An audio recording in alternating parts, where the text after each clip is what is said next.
Radyo Vəkil. Gözlənlər deyir ki, axı bu saatlarda Radyo Vəkil proqramı başlamalıydı. Görəsən nə oldu? Əslində heç belə bir ciddi bir şey olmayıb. Sadəcə olaraq tıxaclar biraz bizim verilişimizin müəyyən mənada 1 dəqiqə, 2 dəqiqə vaxtına gəldi, girdi öz növbəsində.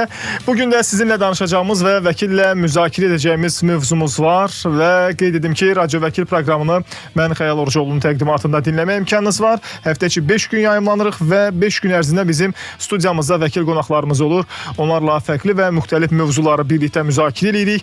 Bugün də danışacağımız mövzumuz və müzakirə edəcəyimiz məsələlər olacaq. O mövzuya və məsələlərə keçməmişdən qabaq diqqətinizə çatdırım ki, nömrəmiz 099 6907 907 bizim bu WhatsApp nömrəmizi, suallarınızı yazılı formada göndərə bilərsiniz. Bugün mülki məsələlər, əmlak məsələləri ilə bağlı danışacağıq. Xüsusən də sənədləşmə və bu istiqamətdə olan digər məsələlər və problemlər və vəkilə ünvanlanacaq, vəkildən soruşulacaq mövzular, hansılar ki siz göndərə bilərsiniz bizə. Bununla yanaşı daha nə etmək olar ki, bizə suallarınızı göndərə bilərsiniz. Mövzumuza keçməmişdən qabaq gəlin əvvəlcə sizə öz bugünkü vəkil qonağımızı təqdim edim. Bugünkü vəkil qonağımız Vəkillər Kollegiyasının üzvü Anar Məhəmmədovdur. Xoş gəlmisiniz, salamlayırıq sizi. Xoş gördük, çox sağ olun, təşəkkür edirəm. Biraz yollar deyəsən tıxaçdı.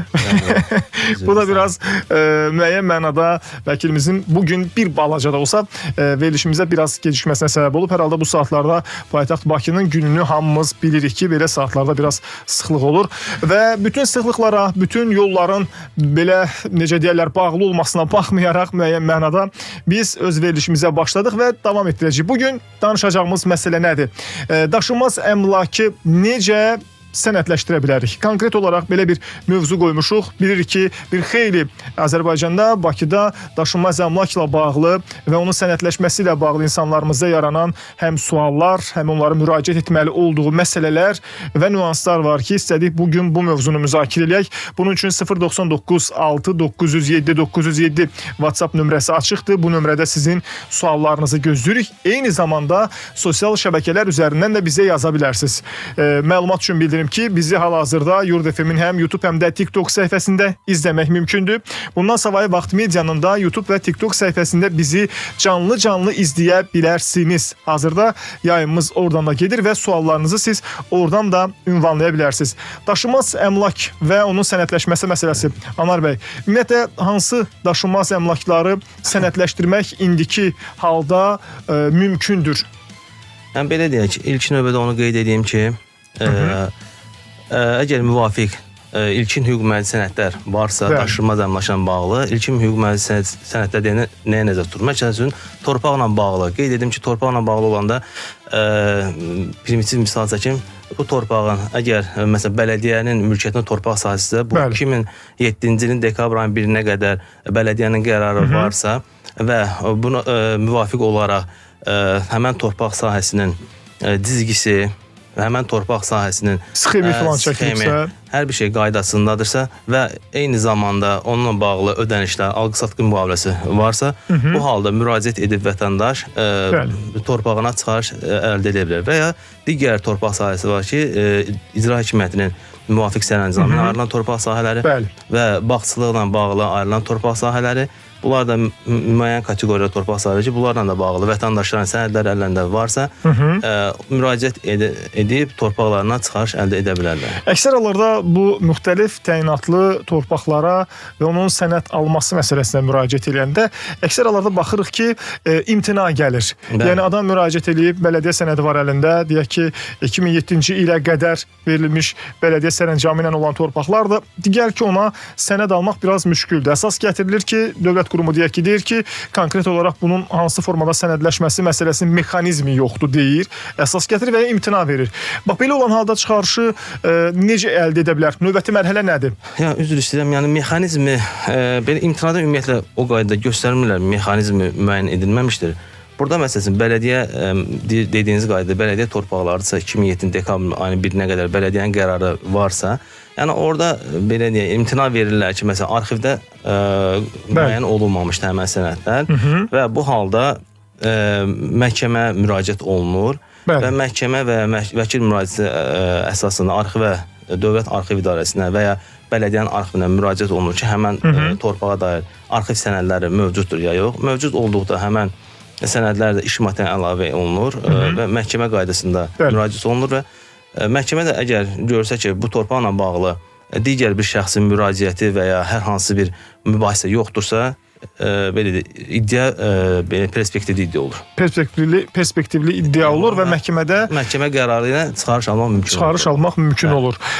Müəyyən mənada bəzən son vaxtlar hətta nəinki torpaq sahələrində, bəzən yeni tikili binalarda olan mənzillərdə də bu kimi problemlər bəzən yaşanır. Görürsünüz ki, ya deyək ki, mənzilin özünün sənədi olmur, daha doğrusu mülkiyyətçi ona sənəd ala bilmir və ya ümumiyyətlə binanın sənədi olmur, deyək ki, icazə sənədindən və yaxud da ki, sənədsiz formada tikilmiş olur. Bu isə nəyə gətirib çıxardır?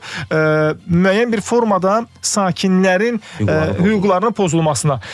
Bu məsələlərlə bağlı istədim danışarıq. İndi gəlin keçək reklam blokuna və dinləyicilərimiz də bu əsnada suallarını göndərsinlər. Bizə hal-hazırda sosial şəbəkədən yazılan suallar da var. 099 6 907 907 bizim WhatsApp nömrəmizdir və bu nömrədə suallarınızı yazılı formada bizə yazın, göndərin. Səsli formada dinləmək və onu təqdim etmə imkanımız məhdud olduğu üçün hamınızdan, yəni kim ki sual yazacaq, onlardan yazılı formada sualları göndərməyini xahiş edirəm. Və əlbəttə ki, bizi sosial şəbəkələrdən hal-hazırda izləyən izləyicilərimiz də var. Onlar da bizi Yurd FM-in həm YouTube, həm də TikTok səhifəsində və eyni zamanda Vaxt Medianın da YouTube və TikTok səhifələrində izləyə bilərlər. Oradan da canlı suallarını yaza bilərlər. Mülki, əmlak və inzibati məsələlərlə bağlı olan suallarınızı yazın, göndərin. Biz də burada cavabını bugünkü vəkil qonağımız Anar Məhəmmədovdan eşitmiş olaq.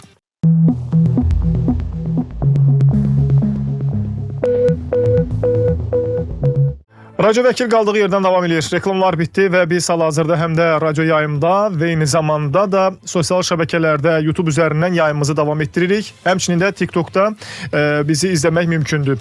Bu dəqiqələrdə 099 6 907 907 WhatsApp nömrəsinə öz suallarınızı yaza bilərsiniz. Yazılı formada suallarınızı göndərin. Biz də burada cavablandırmağa çalışaq. Eyni zamanda bizi sosial media üzərindən də hazırda izləmək mümkündür. Bunun üçünsə sadəcə və sadəcə Yurd FM-in həm YouTube, həm də TikTok səhifəsini və yaxud da ki, Vaxt Medianın həm YouTube, həm də TikTok səhifəsini izləyə bilərsiniz. Daha doğrusu suallarınızı oradan da yaza bilərsiniz.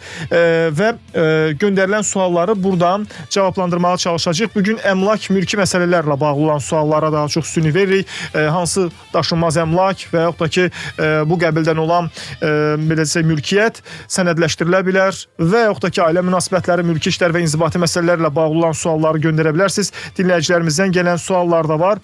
Deyir ki, həm rayonlarda, həm də şəhərlərdə sənədi olmayan bu qədər ev var. Bunlar sənədləşdirilib, əmlak vergisi alınarsa, dövlət büdcəsi qazanar məncə. Hər halda deyir, sənədləşmədə minimal rüsum tətbiq olunmalıdır. Bu dinləyicimizin fikridir, sual deyildi. Hər halda biz səsləndirdik ki, belə bir fikir də var. Digər bir sual ünvanıdır. Pilot layihə əsasında sökülmüş evimizin əvəzinə yerində inşa edilən çox mərtəbəli yaşayış binasında mənzillə təmin olunmuşam.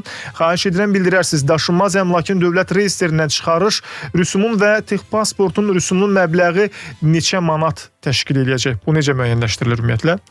Ümumiyyətlə, pilot layihə ilə bağlı mənzillərdə, səhv eləmirəmsə, pilot layihəni həyata keçirən şirkət özü o prosedurlara əməl edir, çıxarışın alınmasına bağlı hər bir şey.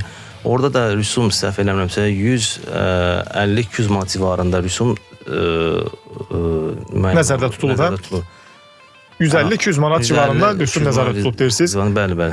Bu dövlət rüsumudur və yəqin ki, şəxs sənədlə bağlı müraciət edəndə çox böyük ehtimal ki, bunu orada təqdim edəcək ki, gedin bu rüsumu ödəyin. Bu pilot layihələrdə yenə deyirəm, pilot layihədə yəni layihəni həyata keçirən şirkət tərəfindən bunlar hamısı həyata keçirilir və ondan sonra vətəndaş üçün belə deyək, ilkin hüquq müəyyən sənədlər alınır, verilir, çıxarışı təqdim olunur. Bir maraqlı sual da gəlib, belə bir sual var, bilməm sizdə bu istiqamətdə hansı bir məlumat var, yoxsa yox, amma qanunvericilikdə nədir, nə formadadır, onu da bilmirəm. Bir deməli, deyir ki, işləməyən adama ölüm pulu düşürmü? Pensiya yaşına çatmamış vəfat edib, amma ölüm pulu vermirlər. Belə bir nüans var. Son günlər, bax, bu səpkili xəbərlər var. Siz necə düşünürsünüz? Qanunvericilik nə deyir bu barədə? Qanunvericilik onu deyir ki, yəni sosial sığorta haqlarına, yəni bu günləri vətəndaş sığorta üçün məbləğ ödəmədiyinə görə, belə də işləmədiyinə görə, onun kapitalı görsənmədiyinə görə dövlət tərəfindən. Bu günləri dünyasını dəyişərsə, yəni həmən vətəndaşa və onun digər hüququ varsa ölüm pulu ayrılmır. Yəni bu qanunla belədir, eləmi? Bəli. Aydındır. İndiyə qədərdən belə idi, yoxsa necə? Yox, əvvəldən belə deyək də, hardasa bu 2000 tarixin yanlış deyə bilərəm. Yəni bu sonradan dəyişiklik oldu. Sonradan dəyişiklik. Bəli, sonra tarix deyə bilmərəm. Aydındır. Amma yəni daha əvvəl verilirdi, indiki qərarla. Bəli, sonraki qərarla verilmir ki, yəni əgər bunun kapitalı yoxdursa, bu günləri heç bir şey görsəmirsə, ona ölüm pulu verilmir. Aha. Sosial müavinətlə bağlı bir sual ünvanlayıb dinləyicimiz.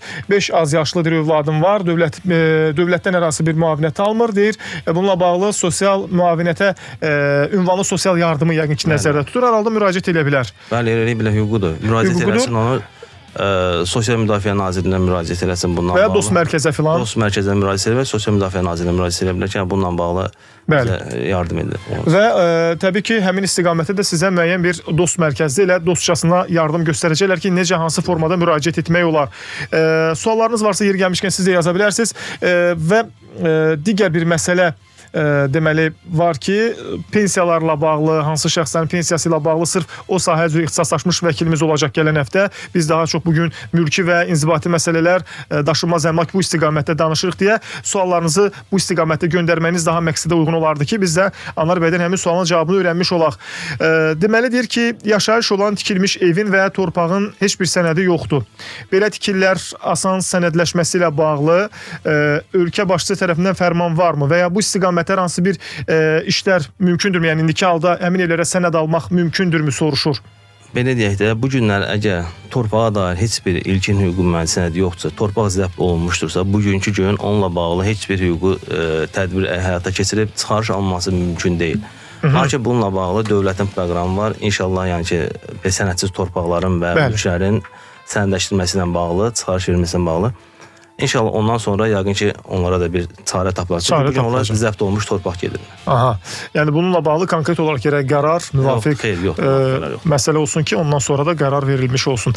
Bir sual ünvanlanıb, deyir ki, paylı mülkiyyətlə bir otaqlı həyət evi almışdım. Çıxarışı da var. Sonradan evin qabağını artırıb, üstünü də əlavə tikmişəm. Əlavə tikililər çıxarışda yoxdur. Onları çıxarışa necə sala bilərəm? Əlavə tikililər çıxarışda yoxdur. O paylı mülkiyyət kimi aldığı torpaq, aldığı əmlakın qarşısında olan torpaq sahəsinə dair, yəni o torpağa belə deyək, hər hansı bir sənədi varmı onun? Çıxarışı var deyir. Bir otaqlı evə çıxarış var. Çıxarışı aydındır. Çıxarışdan kənara tikilən, məsəl üçün buradan belə deyək də bir qabağını tikilən, ona aid, bəlkə bu yola çıxıb tikib, indi onu aydınlaşdırmaq lazımdır. Əgər heç bir sənədi yoxsa bu günlər onu sənədləşdirmək, nəsə əldə eləmək mümkün deyil. Çünki onun belə deyək, hüquqi aspektdən aydınlaşdırmaq lazım ki, həmən o çıxdığı ərazi dövlətin balansında olan ərazidir, hansı harada tikilib, onu müəyyənləşdirib, ondan sonra nəsə fikir bildirmək olar. Aydındır. 099 907 907 bizim WhatsApp nömrəmizdir. Bu nömrədə suallarınız yazılı formada qəbul olunur. Eyni zamanda sosial media üzərindən də suallarınızı göndərə bilərsiniz. Hal-hazırda Yurd FM-in həm YouTube, həm də TikTok səhifəsində, bundan savayı Vaxt Medianın da TikTok və YouTube səhifələrindən suallarınızı yollaya bilərsiniz. Bütün sualları cavablandırmağa çalışacağıq. Xüsusilə də bugünkü mövzumuz daşınmaz əmlakı necə sənədləşdirək, hansı formada sənədləşdirmək mümkündür? Bu istiqamətdə danışırıq. Sizin də bu məsələlərlə bağlı, torpaq, sənədləşmə, əmlak və ya ailə münasibətləri ilə bağlı hər hansı bir sualınız varsa, yazın, ünvanlayın. Biz də burada cavabını bugün Vəkillər Kollegiyasının üzvü Anar Məhəmmədovdan öyrənmiş olaq. Bir sot yarım torpaq var, çıxarışı var. Orada neçə kvadrat ev tikmək olar? Yaşayış təyinatlı torpaqdır. Yəni orada kvadratında bir sot yarımda heç bir problem yoxdur. Sadəcə o hündürlüyü 12 metrdən artıq olmamalıdır. Yəni kvadratı da ki, özünə maddi imkanı nə imkanı tikə bilər. Heç bir problem yoxdur. Onunla bağlı xüsusi sadəcə o hasardan ara o məsafələri gözləməlidir ki, yəni hasarla ev arasında olan məsafələri gözləsin.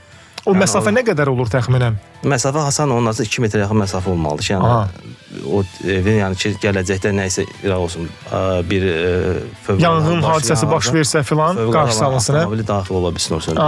Bir digər məsələ də var. İndi və məsələ nədən ibarətdir?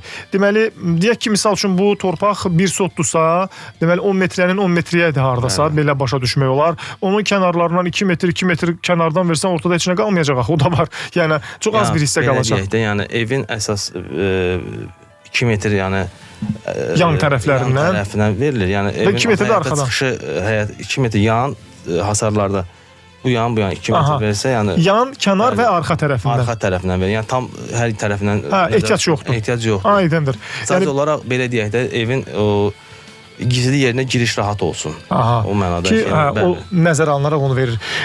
Bir sual ünvanı dinləyicimiz, amma bilmirəm ki, biz tam olaraq bu suala daha ətraflı şəkildə cavab verə biləcəyik yoxsa, çünki sırf sosial müavinətlə bağlı bir sualdır. Deyir, 3 uşağım var, boşanmışam, mənə ünvanlı sosial yardımı yəqin ki, nəzərdə tutur, düşürmü yoxsa yox. Bu sizin gəlirinizdən asılı olan məsələdir. Səhv etmirəmsə elədir, düzdürmü? Yəni, ailə başçısının aldığı gəlir və o uşaqların sayı ailədə olan şəxslərin sayına bölünür.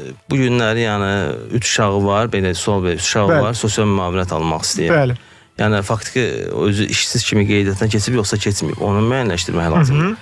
Əgər keçməyibsə, işləyirsə, yəni bu halda o nəzərdə tutulmayıb, ona müavinət ayrılsın. Əgər işləmirsə, bununla bağlı yenə dost mərkəzinə müraciət eləsin. Bəli.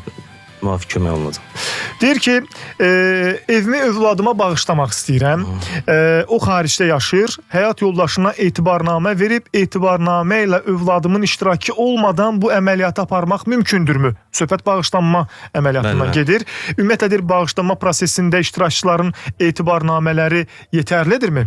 Bəli, orada da etibarnamədə konkret göstərilibsə, notariat hərəkətinə aparılması və mötərizədə qeyd olunur ki, bağışlama, alqı-satqı, digər hərəkətlər göstərilibsə, etibarnamədə bəli, keçərlidir. Onunla o həyata keçirə bilər onu. Yəni bağışlama həyata keçirə bilər. Bəli. Keçirə bilər. Həyat yoldaşının orada iştiraki bəs edir və olmadan keçirə bilər. Sizin də suallarınız varsa yaza bilərsiniz. 099 907 907 bizim WhatsApp nömrəmizdir. Suallarınızı göndərin. Biz də burada səsləndirək. Deyir ki, ata vəfat edib, ananın razılığı ilə ata evi sökülə bilərmi? O biri uşaqlarsa narazıdır. Maraqlı bir məsələdir. Deməli, ata rəhmətə gedib, ananın razılığı ilə ata evi sökülə bilərmi? O biri digər uşaqlar bu prosesə narazıdırlar. Belə deyək də, ata rəhmətə gedibsə, birinci dərəcəli verəsə burada ana və övladları. Sonra övladlarıdır. Yəni belə deyək də, burada orada söküntü işlər aparıla bilər, bəli. Ananın razı, evladların indi mən bilmədim, məqsədi nədir bu söküntü işlər aparılmasına icazə verməməsi, yəni orada heç bir qanunazi hərəkət yoxdur. Ana söktürürsə, niyə söktürür? O suala birinci cavab tapmaq lazımdır. Həm də burada məqsədi nədir burada? Bir digər məsələ də sizcə məsələn aydınlaşdırılmalı deyilmi? Məsələn, deyək ki, burada ümumiyyətlə ata vəfat edəndən sonra ev kimin adına keçib və yaxud da ki, mülkiyyət kimin evində olub? Avtomatik prosedurla mən onu dedim ki, yəni avtomatik burada ana artıq vərəsə kimi tanınır orada. Yəni ana biraz əmlaki ana qəbul edir. Bəli.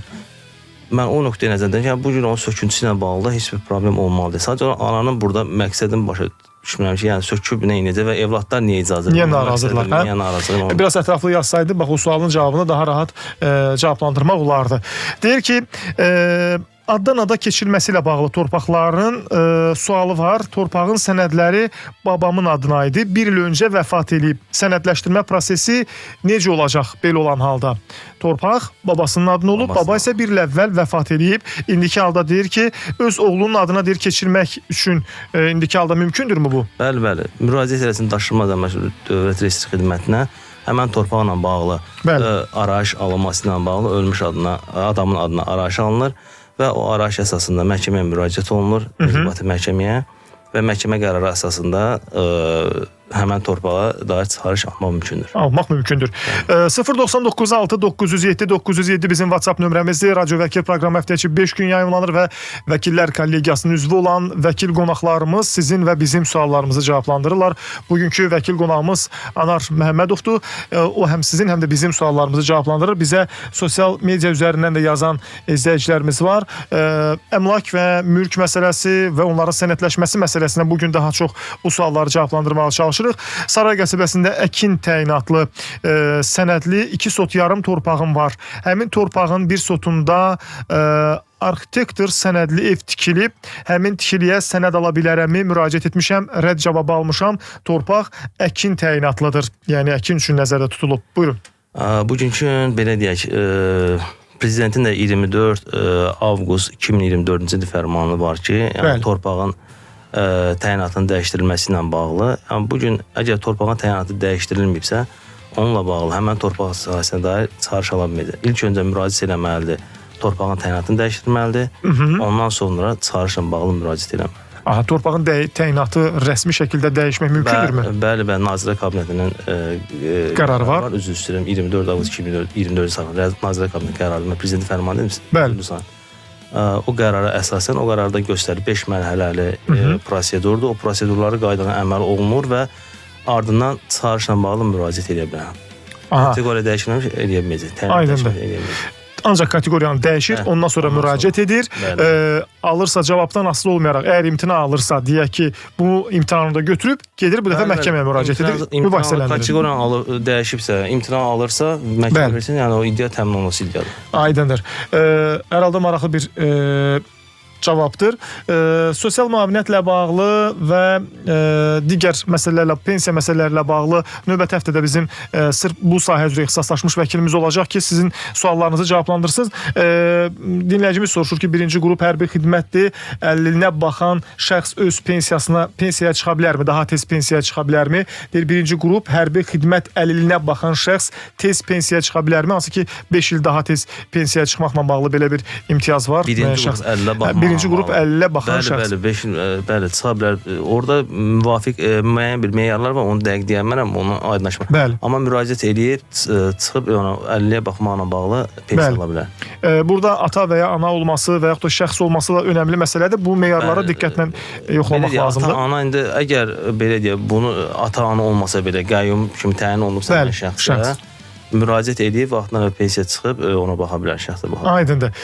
Deyir ki, mənim torpağımın 2000-ci il icra sənədi var, kötük sənədi də var, mən ona kupça ala bilmirəm. Bəhanə gətirdilər ki, cizgi əllə çəkilib, gedib icradan rəsmi məktub aldım ki, o dövrün sənədidir, qanuni budur. Yəni, yenə həmin məktubda da tikib, üstündə göndərdim əmlaka. Yenə imtina gəldi. Yəni, anlayacağınız 2 ildir qalmışam yollarda, mən nə edə bilərəm.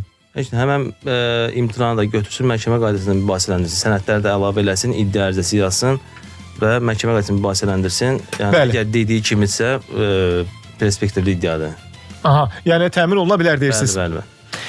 Deyir ki, dinləyicimiz soruşur ki, bəs hara müraciət edə bilər? Hər halda o müraciət məsələsi pensiya məsələsini soruşur. O vaxt gəlib çatanda onunla bağlı müəyyən bir dost mərkəzə və ya Əmək və Əhalinin Sosial Müdafiəsi Nazirliyinə bununla bağlı müraciət edə bilərsiniz. Digər bir sual da var. Dinləyicilərimizdən gələn suallar var. Onları bir-bir səsləndirməyə çalışacağam. Deməli, tikdiyim ev 6 kvadrat 6 kilovatr elektrik xəttlərinin 1 metr yaxınlığında, metr yarım yaxınlığında hündürlüyü 9 metrdir, 2 mərtəbəlidir. Mansartı var, qonşu evlə ara məsafəsi 0,6 metrdir və belə bir evdən gedir söhbət. Belə tikdiyim fərdi yaşayış evimə çıxarış ala bilərəmmi? Belə başa düşdüm ki, tikdiyi evin hündürlüyünü də qeyd edib 9 metrdir, 2 mərtəbəlidir, mansartı da var və qonşu ilə məsafəsi isə cəmi 60 santimetrdir. Belə anladım. Belə bir eva deyir, çıxarış almaq mümkündürmü? Siz az əvvəl meyarları qeyd etdiniz, ona görə dinləyicimiz deyir ki, bəlkə ola bilsin ki... Belə deyək, burada kilovat nə qədərdir? 6 kilovat. Deməli, orada qeyd etdi ki, 6 kilovat, bilməm, 6 kilovat yazıb, elektrik xətlərinin 1 metr yarım yaxınlığında yerləşir. Belə bir nüansı da qeyd edib. Yəni, bəli, onunla bağlı müraciət edə bilər Daşınmaz Əmlakın Dövlət Reyestri Xidmətinə. Əgər, yenə deyirəm, evə dair digər ilkin hüquqi sənədlər varsa, yəni, müraciət edib çıxarış ala bilər. Orada belə şey yoxdur, qadağan yoxdur. Qadağan yoxdur. Kilovatın bilməm, indi orada dəqiq yazıb, 6 kilovatlı elektrik xəttinin altında 9 metr hündürlüyündə, yəni, belə deyək, bu günləri şəhərsalma mənzil məcəlləsinə uyğun tikilmiş bir evdə, 9 metr hündürlüyündə. Yəni, qaydaları pozmayıb, müraciət etsin. Müəyyən bir sənəd alma ehtimalı var deyirsiniz, yəni perspektiv vəd edir haradasa. Salyan sakini Gəncə şəhərində keçmiş məcburi köçkünlərin zəbt edib tikdiyi heç bir sənədi olmayan evi alıb. Öz adına sənədləşdirə bilərmi hazırda? Evdə yaşayış var, amma evə və torpağa aid heç bir sənəd yoxdur. Salyan sakini Gəncə şəhərində keçmiş məcburi köçkünlərin yaşadığı, məskunlaşdığı yerdə həmin o evi alıb, tikdiyi evi alıb, ona sənəd soruşur. Yox, bugünkü ona heç bir sənəd ala bilməyəcək. Çünki ilkin, belə deyək, o alqı-satqının hansı qayda aparıb, yəqin ki, etibarnamə əsasında. Çox böyük ehtimal, bəli. Etibarnamənin də heç bir hüquqi qüvvəsi yoxdur. Torpaqların alqı-satqısı, əmlakın alqı-satqısında Daşınmaz Əmlakın. Ona görə bugünkü o evin sənədləşdirilməsi belə deyək də sıfırdan gərək bunu gedib torpağın koordinatlarını burada yenə çəkdirə biraz çətin prosesdir. Hesab edirəm ki, perspektivi yoxdur onun. Perspektivi deyirsiniz azdır. Deyir ki, evimizdə evin müqaviləsi var. Əlimizdə daha doğrusu deyir evin müqaviləsi var. Bu sənədlə çıxarış almaq olarmı və ya hara müraciət edə bilərik? Əllərində evin müqaviləsi var. Yəni söhbət evin nə müqaviləsi, evin alqı-satqı müqaviləsini söhbət hansı müqavilə? böyük ehtimal ki, yəqin ki, onu nəzərdə tutur. Alqı-satqı müqaviləsi ilə sənəd almaq olarmı ümumiyyətlə? Bəli, alqı-satqı əgər rəsmi notarial qaydada həyata keçirilibsə, müraciət edib sənəd ala bilər. Sizin də suallarınız varsa yeri gəlmişkən yaza bilərsiniz. 099 6 907 907 bizim WhatsApp nömrəmizdir. Bir izləyicimiz sosial şəbəkədən yazıb ki, deyəsən o bizə dinləyicimizin yazdığı suala bir aydınlıq gətirib ki, deyəsən orada deyir 6000 kilovatdan gedir söhbət. O metr yağına 6000 kilovatdırsa o əgər deyək ki, elə fərz etsək. Belə deyə 6000 kilovatdan söhbət gedirsə burada yəqin çox güman ki, daşınmadan imtina verəcək. Yəni orada Nazirlər Kabineti qərarına əsasən məsafə gözlənilməlidir. Sadəcə 6 kilovat mən biraz çaşdırdı yəni. Dinləyicimiz sadəcə izah verib. Yəni deyək ki, məsələn 6000 kilovatdırsa olmayacaq, düzdürmü? Çünki yüksək gərginlikli elektrik xəttinin altından keçir, məsafə də çox yaxındır. Məsafə də çox yaxındır. Yəni ona görə bir əgər dediyiniz kimi 6 kilovatdırsa, hər halda o kilovatı vurğulayıbsa böyük ehtimal ki 6000-i nəzərdə tutub. Çox böyük ehtimal, yoxsa əks halda yəni bu adi bir elektrik xətti olardı da, yəni sadəcə. Deyir, evimizin layihəsi var. 12 sotun çıxarışını, 12 sota çıxarışı necə ala bilərəm? 88 almışam, belə başa düşmüş, 88-ci ildə alıb, yoxsa necə? Deyir ki, evimizin layihəsi var, 12 sotun çıxarışını necə ala bilərəm? Hər halda bunun üçün nə edə bilər? Evin layihəsi var, başa düşdüm, yəni torpağa dair nə var? Evin layihəsini başa düşdüm, evi bu günləri torpaq, o evidir, layihəsi var, amma torpağa çıxarış almaq istəyir. Dəqiqləşsin, torpağa dair nə sənədi var? Bir dənə onu vurğulasa, ona uyğun cavab verə bilərdim.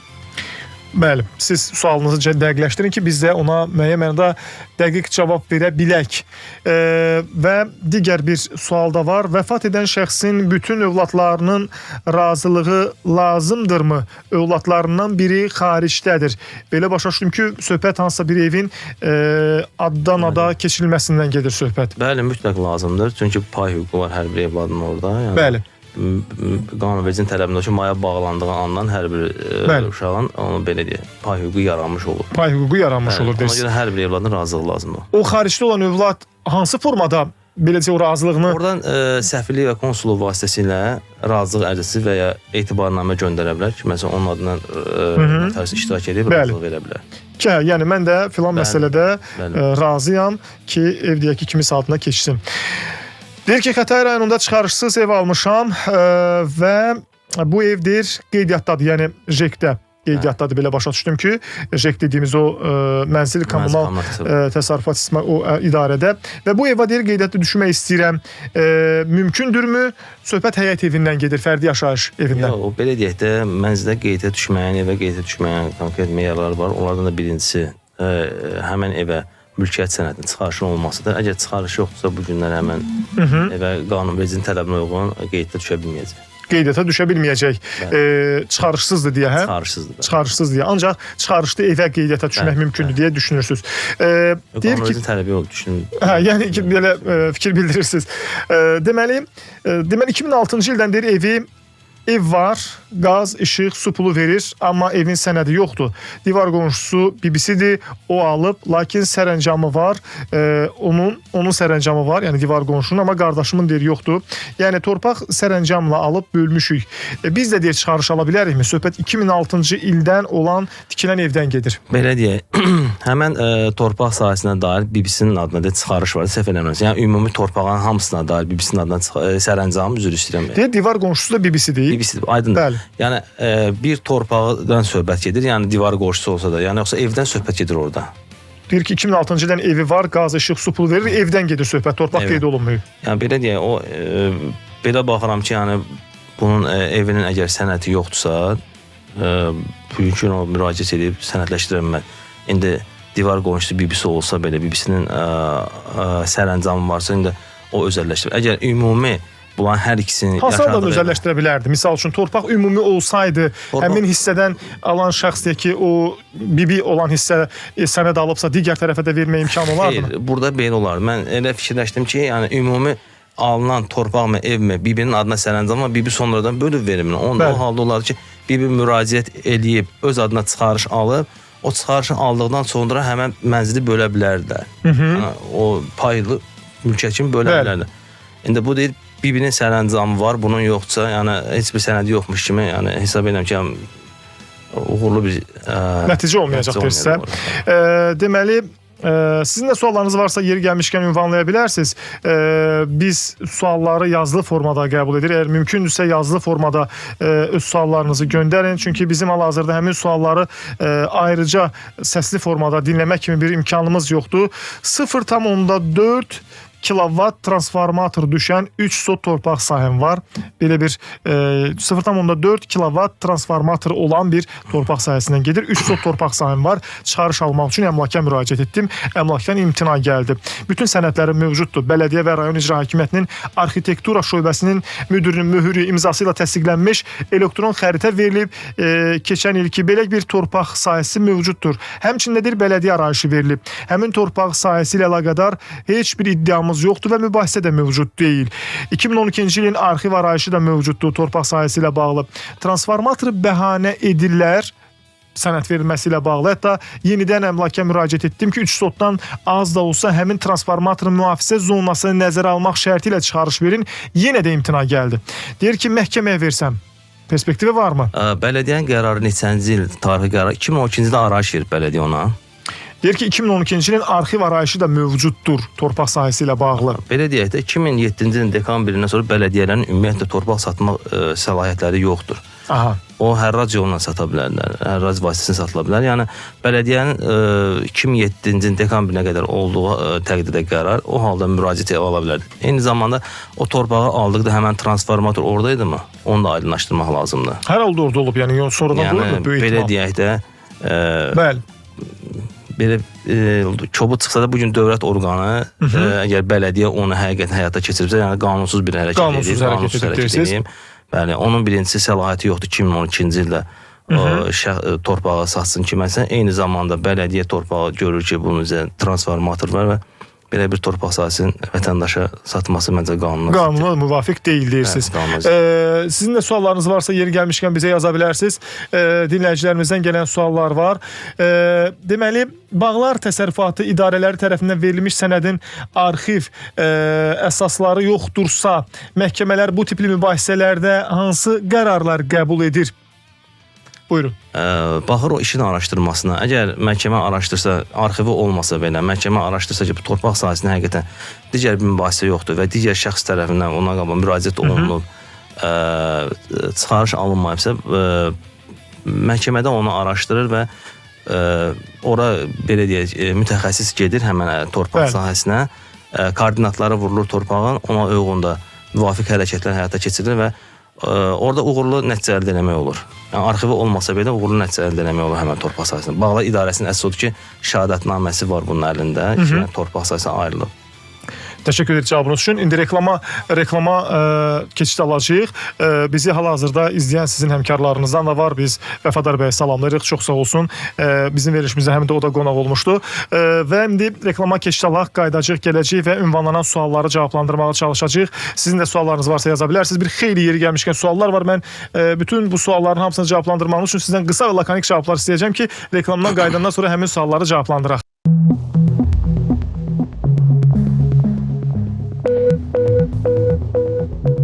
Davam edirik qaldığımız yerdən və sualları gələn dinləyicilərimiz var ki, onlar yollayıblar suallarını, kəm də cavabını alsınlar. Maraqlı suallar var, qısa və lakonik cavablar istəyəcəm sizdən. Bugünkü Radio Vəkil proqramında qonağımız Anar Məhəmmədovdur, Vəkillər Kollegiyasının üzvü. Kənd təsərrüfatı təyinatlı torpaqda quşçuluq ferması tikmək olarmı? Kənd təsərrüfatı təyinatlı torpaqda quşçuluq ferması xeyr, tikmək olmaz orada. Orada çünki konkret olaraq kənd təsərrüfatı təyinatlı torpaqlarda, yəni belə deyək də bir var örüş sahəsi, onun da kateqoriya, örüş sahəsinə ayrılmış, quşçuluğuna ayrılmış, əkin sahəsinə ayrılmış torpaq sahəsində onun bir növ kateqoriyası necə ayrılıb orada? Aha, kateqoriyasına baxmaq lazımdır. Bəli, yəni nə təyinatı, təyinatı kənd təsərrüfatı, bir də ki o daxildə bölünməlidir. Quşçuluq üçün, əkinçilik üçün və örüş sahəsi üçün ayrılmış torpaq sahəsi, onları dəqiqləşdirmək lazımdır. Aydındır. Digər suallar da var. Deyir, analığın pay torpağı var, onu satmaq istəyir. Özüm alıram. Mənə nə sənəd versin ki, məni birdən narahat etməsin, yəni sənədləşmə necə aparsın ki, sonra bir narazılıq olmasın aralarında. Analığının torpaq sahəsi var, onu satmaq istəyir. O deyir ki, başqasına satma, mən alıram. Sənədləşməni soruşur. Həmən pay torpağı analığı öz adını özəlləşdirsin. Ondan sonra alqı-satqı qaydasını alqı-satqı, notarial qaydasını alqı-satqı eləsin və keçirsin oğlunun adına. Və ya bağışlama qaydasında həyata keçirə bilər onu. Aha, bağışlanma qaydasında həyata keçirə bilər. Əgər təbii ki, burada torpaq sənədlidirsə, düzdürmü? Bəli, sənədlidirsə, bəli. Torpaq sənədli burada pay torpaqsa yəqin sənədli torpaq, sənədsiz olmaz. Onu bağışlama yolunda həyata keçirə bilərlər notarial qaydada. Aha. Sizin də suallarınız varsa ünvanlaya bilərsiniz. Deyir ki, tikinti işləri görmüşəm və müqavilə var, məhkəmə oldu, hakim qərar verdi ki, neçə gündən sonra məktub göndərəcək. Hər halda belə başa düşüm ki, şəxsin ödənişini etməyiblər. Müəyyən bir formada, hansı ki, tikinti işi görüb, amma ödənişi olunmayıb. Bunu soruşurdu. Bir digər sual da var. Mən mövzumuzla bağlı, o dinləyicimiz bir neçə dəfə həmin sualı yazıb deyə, mən istədim ki, digər dinləyicilərimizə vaxt ayıraq ki, onların da suala cavablandırılsın. Deyir, Mehtabat qəsəbəsində yaşayıram, hal-hazırda sənəd ala bilmirəm. Torpaq əkin üçün nəzərdə tutub, belə olan halda nə edə bilərəm? Torpağın Nazirlər Kabinetinin müvafiq qərarına əsasən təyinatını dəyişdirib, ondan sonra müraciət edib çıxarış ala bilər. Uşağın biri anada, biri atada boşanma zamanı qalarsa, tərəflər arasında aliment necə bölünür? Yəni bu halda biri atada, biri anada qalarsa, yəni aliment öhdəliyin hər ikisi azad olunur. Çünki artıq hələ uşağa baxır. Bu razılıq əsasında mı olur? Bəli, razılıq əsasında olur. Və yaxud da ki, deyə bilərmi hər iki tərəf ki, misal üçün, mən də aliment ödəyirəm, sən də öz növbəndə öz gəlirindən aliment ödəyirsən. Belə nüansı varmı? Yox, belə bir şey halı baş vermir. Yəni belə deyək də, bu günləri hər iki uşaq, valideynə hər ikisinin borcu uşağa baxmaq. Aha. Yəni uşaqlardan biri atada, biri anada qalırsa, yəni digər hər hansı birinin aliment tələb eləməyə bu günləri hüquq kimi olsa belə, yəni perspektiv bir nəticə əldə eləməyəcəkdir. Yəni faktiki uşaqların hərəsi bir uşağa baxılarsa, bunun perspektiv olur. Asan Xidmət tərəfindən deyə torpaq sahəsinin kupçasını almışam, lakin kupçada göstərilən torpaq sahəsinin ölçüsü, koordinatları faktiki real torpaq sahəsinin ölçüləri ilə eyni deyil. Yəni torpaq komitəsi tərəfindən realda torpaq sahəsinin az olduğu bildirilir. Asan Xidmətə müraciət edərək real vəziyyətə uyğun sənədi yenidən ödənişsiz dəyişə bilərəmmi? Üzr, sual başa düşmürəm, bir dənə üzr. Sual ondan ibarətdir ki, yəni torpaqdakı real sənədlə, yəni real üst-üstə düşmür. Yox, elə Asan Xidmətdən onu almaq mümkündür. Mümkün deyil, xeyr, onu almaq. Bunu təzədən kimdən ala bilər? Bunu təzədən yenə müraciət etməli, daşıma dövlət reyestri xidmətinə gəlib koordinatlar vurulmalıdır, çıxarılmalıdır. Ondan sonra daşınmaz əmlakın dövlət reyestri xidmətinə müraciət etməlidir. Aydındır. 9 metr hündürlüyündə 2 mərtəbəli mansatlı bu ev, bunu sual oxuduq. Bu sual oxuduq artıq, təkrarçılıq olmasın deyə, digər dinləyicilərimizə də vaxt çatsın deyə. Və o suallar, sosial müavinətlə bağlı olan sualları hal-hazırda növbəti proqramlarımız üçün saxlamışam, yeri gəlmişkən. Deyir ki, bağ evi olaraq 15 sotdur, 10 sotunun çıxarışı var, ona bitişik 5 sotun isə sənədi yoxdur. Necə çıxarış ala bilərəm? Həmçinin də deyir, 10 sot sənədli torpağın üzərindəki mənzilin də çıxarışı var. O sənədli torpağın üzərindəki mənzilin də çıxarışı var, amma 5 sota əlavəyə necə çıxarış ala bilər? 5 sot əlavəyə ümumiyyətlə yəqin ki, heç bir sənədi yoxdur. Sonradan əlavə edib həmən torpaq əsasını. Bir də onu dəqiqləşdirmək lazımdır. Həmən torpaq 5 sot neçə ildə onun istifadəsindədir? Və ümumiyyətlə istifadə edilmi, yoxsa belə deyək də, yəni evi tikəndən sonra həmən torpaq boş qaldığından oranı zəbt edib, əlavə edib öz torpaq sahəsində. Bugünkü gün o halları araşdırıb, aydınlaşdırıb, ondan sonra ona bağlı münasibət bildirmək olar. Digər bir sual var. Deyir ki, 1986-cı ildə qaçqın olaraq, yəni indiki Ermənistan ərazisindən deyir, öz vətənimizə deyir, gəlmişəm. 2240 kvadrat metr sahədə yerləşən 123 kvadrat metr ev mənə verilib və 96-cı ildə deyir, nənəm vəfat edib. 2018-ci ildə məhkəmə yolu ilə vərəsəliklə ev verilib bizə. Amma deyir, daşınmaz əmlak çıxarış verəndə torpaq sahəsini 32 sot yazıb. Hazırda isə Göygöl rayonu Çaykənd kənd bələdiyyəsi torpağımızı qanunsuz şəkildə, yəni sənədi yoxdur deyib, belə iddia edir ki, satır. Belə olan halda necə edə bilər ki, həmin o torpağı da sənədləşdirsin?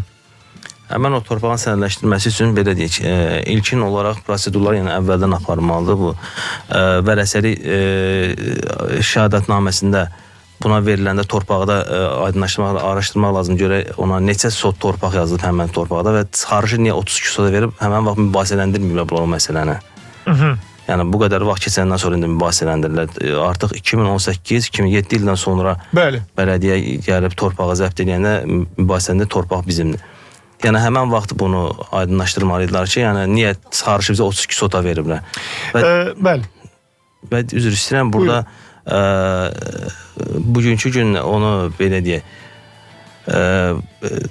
məhkəməyə müraciət edib o hissə ilə bağlı çıxarış əldə edə bilər o. Məhkəməyə çıxarış ala bilər onunla bağlı.